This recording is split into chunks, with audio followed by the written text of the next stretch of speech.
नमस्कार दोस्तों। Ocean network में आपका स्वागत। राजदीप सरदेसाई नाम के प्राणी को तो आप जानते ही हैं। ये उन एजेंडाधारी पत्रकारों में से एक हैं जो मोदी विरोध के नाम पर किसी भी हद तक जा सकते हैं, गिर सकते हैं और सच को झूठ साबित करने और झूठ को सच साबित करने के लिए पूरी ताकत लगा सकते हैं। पर चूंकि ये सोशल मीडिया का ज़माना है और अब लोग बहुत सारी बातों को जान भी चुके हैं और हमारे जैसे बहुत सारे लोग हैं जो समय-समय पर इन्हें निवस्त्र भी करते रहते हैं और इनको एक्सपोज़ करके इनका जो असली इरादा है, जिस तरह के कंटेंट ये तैयार करते हैं, जिस तरह के गेस्ट जोड़ते हैं, जिस तरह के प्रश्न पूछते हैं और एक नैरेटिव जो बनाने की चेष्टा करते हैं, उसके पीछे इनका मोटो क्या है, मकसद क्या है, ये चाहते क्या हैं और अल्टीमेटली निशाना किसे बना रहे हैं, इसके बारे में लोगों को हम लोग जब भी समय मिलता है तो अवगत कराते ही हैं। इनके जो और एजेंडाधारी पत्रकार साथी हैं, मैं उनका नाम लेकर के अपने शो को बेवजह लंबा नहीं खींचना चाहता। आप सब परिचित हैं उन तमाम चेहरों से। एक तो आजकल मणिपुर में घूम रही हैं और बहुत लंबे समय तक वो प्रणय रॉय के चैनल में इन्हीं की तरह प्राइम टाइम पेश करती थी और आजकल हर उस जगह पहुंचती हैं जहां प्रधानमंत्री नरेंद्र मोदी पर अटैक किया जा सके या उनको बदनाम करने की कोशिश की जा सके। कुछ और हैं जो हाथ मलते हुए आते हैं और उसके बाद फिर शुरू हो जाते हैं। उनका अपना एक बिल्कुल सेट एजेंडा है। एक और है जो अपने आप को 30 मार-खा समझते हैं। वो भी कई चैनलों से गुज़रे हैं और अब कहीं नौकरी मिल नहीं रही है। इनमें से किसी को भी नहीं मिल रही है। जो धकेल करके निकाले जा चुके हैं, जिन्होंने अपने चैनलों का बेड़ा गर्क किया है रेवेन्यू के मामले में, क्योंकि ये प्राइम टाइम में अपना एजेंडा चलाने की चेष्टा कर रहे थे। प्राइम टाइम की जो टीआरपी है वो नीचे चली गई थी, तो कोई भी चैनल का ओनर इस तरह के सफ़ेद हाथी क्यों पालेगा जो उनको बर्बाद करके रख दे। तो इन सबको धकिया करके एक तरीके से निकाला गया है। लेकिन लीड तो ये अब भी कर रहे हैं। अब यूट्यूब चैनल खोल करके उस पर जो है अपना ज्ञान परोसते हैं, बाँटते हैं और कई बार तो ऐसी-ऐसी बातें करते हैं जिनका ज़मीन की सच्चाई से कोई लेना-देना ही नहीं है। पर राजदीप सरदेसाई जैसे लोग अभी हैं जो मेन स्ट्रीम मीडिया में बने हुए हैं।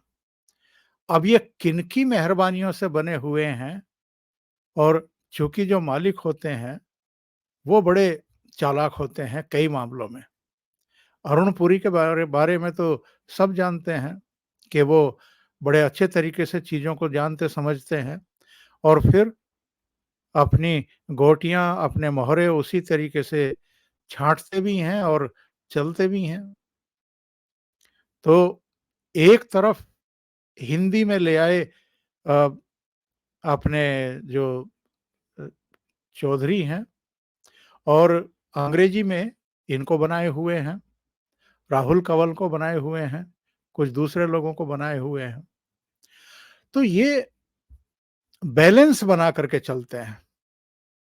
लेकिन ये इतने चतुर भी हैं, इन लोगों को पता है, अलग-अलग मीडिया हाउसेस के जो लोग हैं, उनको पता है कि 2024 में भी आ तो रहे हैं नरेंद्र मोदी ही और ठीक-ठाक जनादेश लेकर के आ रहे हैं। इसलिए अभी आपने हाल में देखा होगा रजत शर्मा के भी सुर बदले हुए हैं। बीच में वो कांग्रेस और वामपंथियों के चंगुल में फिर से फँसते हुए दिखाई दे रहे थे। इधर फिर पलटी मार रहे हैं। कुछ-कुछ राज्यों में अभी भी वो दूसरे पक्ष को ही तरजीह देते हुए दिखाई दे रहे हैं। यानी अभी बैलेंस बनाने की कोशिश कर रहे हैं। लेकिन ओवरऑल जो उन्होंने सर्वे का परिणाम बताया, वो ये बताया कि जी नरेंद्र मोदी ही तीसरी बार भी प्रधानमंत्री बनने जा रहे हैं। राजदीप सरदेसाई की चर्चा मैं इसलिए कर रहा हूं कि 31 जुलाई को नूह में जो हिंसा हुई है, जो जलाभिषेक यात्रा निकाली जा रही थी शिवालय से और फिरोजपुर झिरखा के एक गांव तक, उस पर जिस तरीके से शिवालय से निकलते ही थोड़ा आगे चलते ही अटैक किया गया, और अब तो बहुत सारे प्रत्यक्षदर्शी अब इस बात को कह रहे हैं कि कई गाड़ियों में सवार होकर के लोग फिरोजपुर झिरखा से इस तरफ पहुंचे थे और कुछ आसपास के गांव से हथियार लेकर के पहुंचे थे। अब तो ये भी जानकारी मिल रही है कि रोहिंग्या और जो बांग्लादेशी जगह-जगह झोंपड़ियां डाल करके अवैध बस्तियां बसा करके रह रहे थे, उनका भी इस हिंसा में हाथ था। हिंसा में, आगजनी में, मारपीट, तोड़-फोड़ में, लूट-पाट में भी इन सब लोगों के हाथ थे।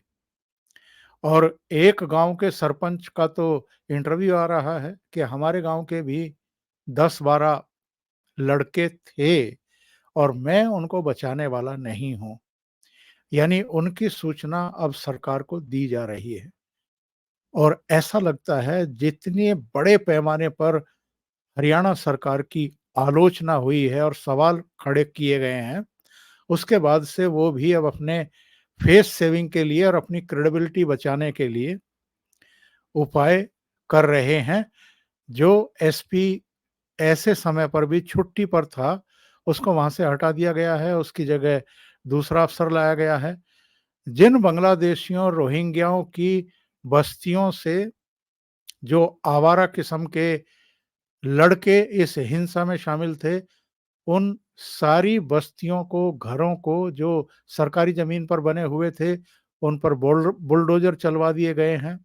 इसके अलावा नूह के अलग-अलग गाँव के जो लड़कों की पहचान हो रही है जिन्होंने हिंसा की है और ये सब मुस्लिम हैं। इन सब की धरपकड़ शुरू हो चुकी है, 150 के आसपास अब तक गिरफ्तारियां हो चुकी हैं। इन पर एनएसए से लेकर के तमाम संगीन धाराएं लगाई जाने वाली हैं। कुछ जो पड़ोस में पहाड़ियां हैं, उनके ऊपर चढ़ गए हैं। तो ड्रोन से और हवाई सर्वेक्षण से उनकी भी पहचान की जा रही है, कहाँ-कहाँ छुपे हुए हैं। इन सबको भी गिरफ्तार करने की तैयारी हो रही है। मैंने 3 दिन पहले एक प्रोग्राम बनाया था जिसमें मैंने कहा था कि बहुत बड़े और कड़े एक्शन की तैयारी हो रही है। तो वो एक्शन शुरू हो चुका है। लेकिन अभी इस ऑपरेशन का एक बड़ा पार्ट बचा हुआ है। मैं तो उसी की इंतज़ार कर रहा हूँ कि कब वो ऑपरेशन होगा। लेकिन राजदीप सरदेसाई जैसे लोग जो मीडिया में अभी बैठे हुए हैं, मेन स्ट्रीम मीडिया में बैठे हुए हैं, वो अपने प्राइम टाइम का किस तरीके से दुरुपयोग करते हैं, अपना एजेंडा आगे बढ़ाने के लिए। और जब मैं अपना एजेंडा की बात करता हूँ, तो इनका खुद का एजेंडा नहीं है वो। इनका खुद का एजेंडा तो इतना है कि ये किसी के हितों को साधते हैं, नरेंद्र मोदी पर अटैक करके, सवाल खड़े करके या एक माहौल बना करके, परसेप्शन क्रिएट करके। इन्होंने जो शो किया, उस शो का ये नैरेटिव इन्होंने बनाया। पहले तो कहा कि ये इन्वेस्टिगेटिव जर्नलिज्म है। हमारी टीम ने इन्वेस्टिगेट किया है। जो सोशल मीडिया पर हैं इस समय करीब 2300 वीडियो हैं हिंसा के, 2300 के आसपास। और ये पुलिस ने बताया है। और पुलिस का ये कहना है कि इन वीडियो में हिंसा करने वाले या हिंसा के लिए उकसाने वाले भी उनकी पहचान की जा रही है, ये हो रही है।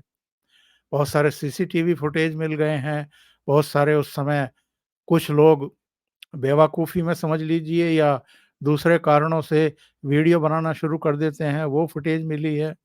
बहुत सारी चीज़ें मिल गई हैं, लेकिन इन्होंने अपने प्रोग्राम में कुछ चुनिंदा वीडियो चलाए और ये साबित करने के लिए चलाए कि ये तो प्रतिहिंसा थी। मतलब जो हिंदू लड़के हैं, जो हिंदू पक्ष है, उसने जो है वो हिंसा की, हमला किया। इन्होंने 2 चीज़ें मेनली अपने प्रोग्राम में सिद्ध करने की कोशिश की।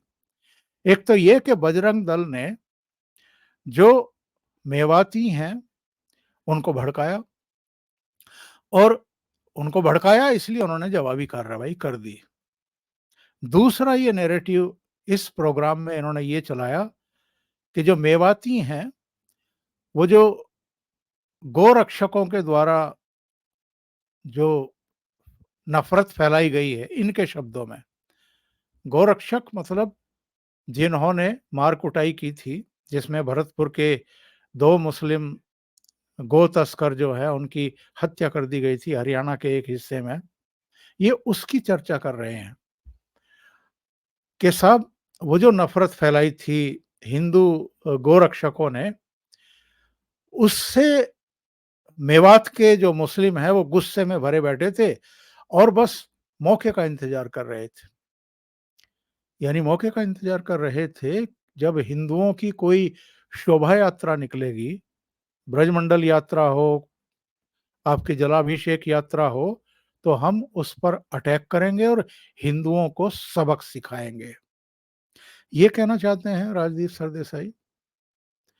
और सबसे गलत बात क्या है? एडीजी महिला एडीजी ऑफिसर हैं, वो बुलाई गई थी।